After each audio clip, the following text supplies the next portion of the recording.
तो बात करते हैं लोकसभा में विपक्ष के नेता और कांग्रेस सांसद राहुल गांधी की। वो अमेरिका के दौरे पर है। अमेरिका पहुंचने के बाद राहुल गांधी ने यहां कारोबारियों और प्रवासी भारतीय जो समुदाय के लोग हैं उनसे बातचीत की। अब हुआ यह है कि अमेरिका के बोस्टन में राहुल गांधी ने भारत के चुनाव आयोग पर साध दिया निशाना।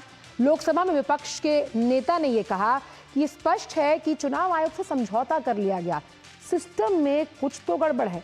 यानी राहुल गांधी ने एक बार फिर अपने बड़बोले बोल बोले, बिना तथ्यों के आधार पर फिर से उनकी जुबान फिसलती हुई नजर आ रही है। और राहुल गांधी ने एक बार फिर विदेशी धरती पर विवादित बयान दिया और जिसकी वजह से सियासी बवाल मच गया है। यानी कि ये किस तरह का दिवालियापन है कांग्रेस का, जो बिना तथ्यों के आधार पर जैसे ही विदेशी सरजमी पर जाते हैं तो उनकी जुबान फिसल जाती है और कुछ ऐसे बोल बोलती है जो बोल तथ्यों के आधार पर भ्रामक है। यानी फिर से बिगड़े बोल बोले हैं राहुल गांधी ने। एक बार फिर विदेशी सरजमी पर उनकी जुबान फिसलती हुई नजर आई और इस बार चुनाव आयोग को उन्होंने निशाने पर ले लिया। उन्होंने कहा कि भाई चुनाव आयोग जो है उसकी सिस्टम में कुछ गड़बड़ है। अब ये दया कुछ तो गड़बड़ है कि बातें तो गड़बड़ तो समझाइए तथ्य के आधार पर। उन्होंने देश की निष्पक्ष, स्वतंत्र, पारदर्शी चुनाव प्रणाली को कटघरे में लाकर खड़ा किया, वो भी कहां, विदेशी सरजमी पर। और उन्होंने मुद्दा उठाया महाराष्ट्र विधानसभा चुनाव को लेकर और वहां पर किस तरह से चुनाव आयोग ने काम किया इसको लेकर मुद्दा उठाकर कहा कि जितने युवा जिस जिले में रहे वहां ज्यादा वोटिंग हुई है और ईसीआई यानी कि इलेक्शन कमीशन ऑफ इंडिया की निष्पक्षता को उन्होंने ये आंका कि निष्पक्षता के साथ समझौता कर लिया। इतने आरोप मढ़ दिए लेकिन तथ्य एक भी पेश नहीं किया। और क्योंकि जब भी विदेश गए हैं राहुल गांधी, उन्होंने इस तरह के बिगड़े बोल बोले हैं तो सीधी सी बात है इस पर रिएक्शन आना लाजमी है, क्योंकि आपने कुछ भी जो बोला उसके पास आप प्रूफ करने के लिए कोई फैक्ट आपके पास नहीं था। तो आइए तो समझाते हैं आप कि आखिरकार बीजेपी ने यानी कि भाजपा ने इस पर क्या रिएक्शन दिया है। आखिरकार जिस तरह से जो बोल राहुल गांधी ने यहाँ ईसीआई को लेकर बोले, यानी कि चुनाव आयोग जिसकी पारदर्शिता और उसकी निष्पक्षता को पूरा विश्व मानता है। आइए समझने की कोशिश करते हैं कि जो रिएक्शन है इस पूरे मामले पर वो क्या आया है। राहुल गांधी विदेशी भूमि में जाकर वही करते हैं जो वो कई दशकों से करते आ रहे हैं, भारत की बेइज्जती और भारत का अपमान। अमेरिका में राहुल गांधी ने भारत का अपमान किया है। ये कोई नई बात नहीं है, पहली बात नहीं है, ये एक सुर्खी है आज की। भारत के ही खिलाफ भारत की बदनामी की सुपारी लेने का काम राहुल गांधी और उनके इकोसिस्टम ने किया है। राहुल गांधी ने तो एक बार बोल दिया I am fighting Indian state. अब इंडियन स्टेट के साथ फाइट करते करते इंडियन इंस्टीट्यूशन से भी सवाल उठाना। जब जुडिशरी आपके पक्ष में फैसला दे, जुडिशरी ठीक। जब आप चुनाव जीतो तब इलेक्शन कमीशन कर्नाटका तेलंगाना में ठीक, हिमाचल में ठीक, परंतु जब आप चुनाव हार जाओ महाराष्ट्र और हरियाणा में तो इलेक्शन कमीशन पर ठीकरा फोड़ो। दरअसल अपने आप को हार से बचाना है, इसीलिए इलेक्शन कमीशन पर निशाना है। यही इनका फसाना है। अब समझा ये जाए कि जब भी विदेश गए हैं राहुल गांधी, ये भी आपको बताऊंगी जो तमाम रिएक्शन सामने आ रहे हैं इसका क्या मतलब है। आखिरकार जो बिगड़े बोल वो बोलते हैं, एक बार उसका टाइमलाइन समझते हैं। देखिए, अमेरिका तो सितंबर 2024 को गए, वहां पर अपने चीन का जो प्रगाढ़ प्रेम है वो दिखाया, क्योंकि राहुल गांधी ने कहा था कि चीन में बेरोजगारी है ही नहीं, शायद वो वहाँ की जो इकोनॉमिक ग्रोथ है उसको बेहतर समझते हैं।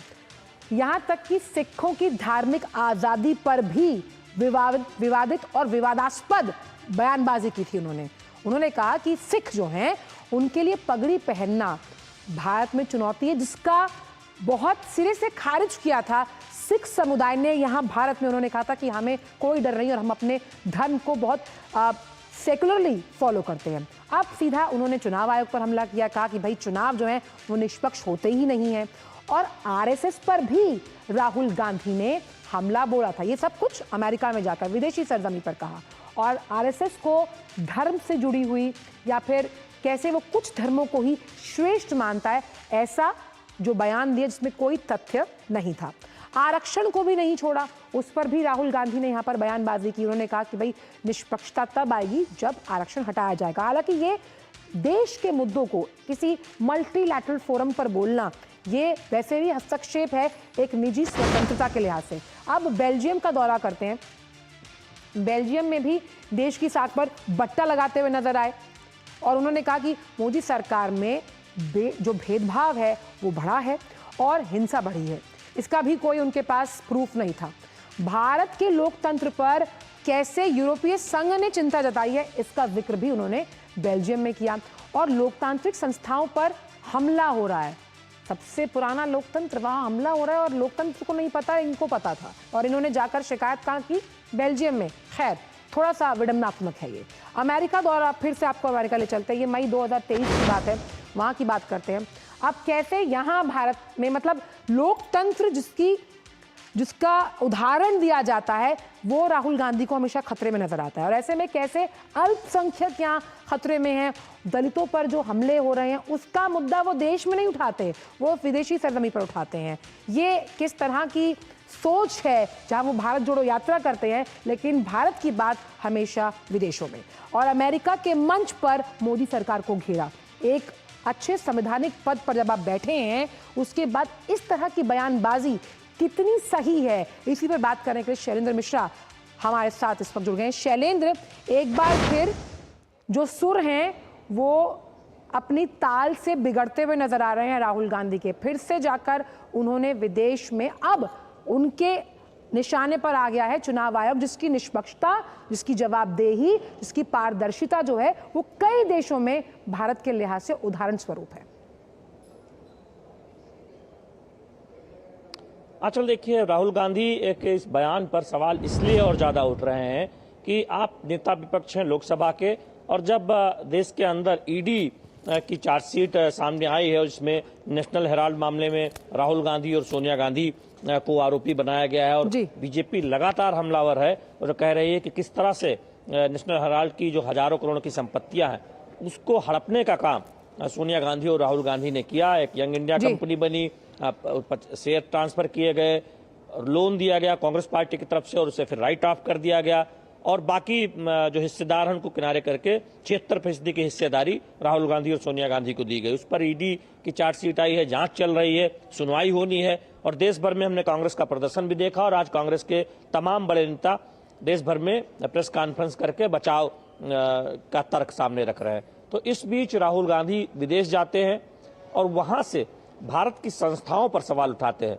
कोई पहली बार नहीं है, पहले भी राहुल गांधी देश में लोकतंत्र को लेकर इस तरह की बयानबाजी विदेश में जाकर कर चुके हैं जिस पर उनको आलोचना का सामना करना पड़ रहा था। लेकिन इस बार टाइमिंग को लेकर भी बहुत सवाल है कि जब अब आप गंभीर आरोपों के घेरे में हो और बीजेपी कह रही है कि ये डकैती है, ईडी ने जो जांच चल रही है उसमें ये बात जो सामने आ रही है कि किस तरह से चंद पैसों के जरिए 1000 करोड़ की संपत्ति आपके पास आ जाती है और कैसे विज्ञापन दिए जाते हैं करोड़ों के उस अखबार को जो छापना पहले ही बंद किया जा चुका है नेशनल हेराल्ड। और ये तमाम सवाल अब बीजेपी पूछ रही है कि राहुल गांधी को जवाब देना होगा। और नेता विपक्ष के तौर पर आप जब बाहर जाते हैं, आप नेता विपक्ष लोकसभा के, ये जिम्मेदारी भी होनी चाहिए। इसीलिए बीजेपी ने आज कह दिया कि जिस थाली में खाते हैं यानी भारत के लोकतंत्र में उसी में छेद करते हैं, आप कहीं देशद्रोही तो नहीं है। बिल्कुल। और जब ऑटोनॉमस संस्थाएं हैं अब उन्हें उनसे भी दिक्कत है, लेकिन दिक्कत सबसे बड़ी ये है कि जो बात कह रहे हैं उसको प्रमाणित करने के लिए सत्य और तथ्य उनके पास है नहीं। बहुत बहुत शुक्रिया शैलेंद्र इन तमाम जानकारियों को हमसे साझा करने के लिए। तो आइए, बात की थी राहुल गांधी की और सीधा कर लेते हैं हम कर्नाटक का। कर्नाटक के नाटक के बारे में बात करना